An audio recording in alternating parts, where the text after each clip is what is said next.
озмуни зебоӣ ва ҳунар мис душанбе 2026 бо шукӯҳ шаомати хоса идома дорад. Ин чорабини фарҳангӣ гулдухтарони зебову боистеъдодро гирди ҳам оварда, фазои идона ва пур аз ҳаяҷонро фароҳам сохтааст. Айни замон иштирокчиён дар марҳилаҳои гуногуни озмун ҳунару маҳорати худро муаррифӣ мекунанд. Ҳар як гулдухтар бо либоси зебо, қомати расо ва боварӣ ба худ дар саҳна ҳузур пайдо намуда, кӯшиш мекунад ба суолҳои ҳайати ҳакамон посухҳои мушаххас диҳад.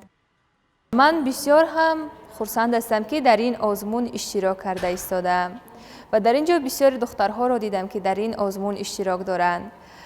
зебоӣ танҳо дар сурат нест, вале дар сирати инсон, дар фарҳанг, вале боз дар боэътимодии инсон мебошад.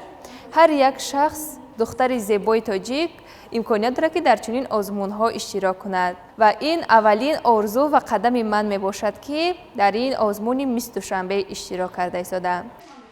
озмун ҳоло дар ҷараён аст ва рақобат миёни иштирокчиён хеле ҷолибу пуршиддат сурат мегирад. ҳар баромад рангу таровати тоза дорад ва нишон медиҳад, ки гулдухтарони тоҷик дорои истеъдод, зебоӣ ва фарҳанги баланди муошират мебошанд. озмун бо мақсади муаррифии либоси миллӣ бо инобати ҷашну маросими милливу давлатӣ ва талаботи хизмати давлатӣ, тарғибу ташвиқи моди тоҷик аз нигоҳи замони муосир, бо инобати таъриху тамаддуни миллати тоҷик, дарёфти чеҳраҳои нав ба хотири муаррифии шоистаи либоси духтари тоҷик, пешниҳоди тарҳи либоси миллӣ аз нигоҳи тароҳон бо назардошти талаботи замони муосир ташкил шудааст. давомнокии озмун 2 моҳро дар бар мегирад. муҳлати қабули ҳуҷҷатҳои довталабон аз рӯи талаботи низомнома давоми 20 рӯз аз рӯзи эълонии озмун сурат мегирад. озмуни шаҳрии мис душанбе 2026 аз рӯи 3 номинатсия мис душанбе, мис интеллект ва мис маҳбуби дилҳо ҷараён мегирад. қабули ҳуҷҷатҳои довталабон ва номнависӣ барои иштирок дар озмун дар муассисаи давлатии телевизиони душанбе идома дорад.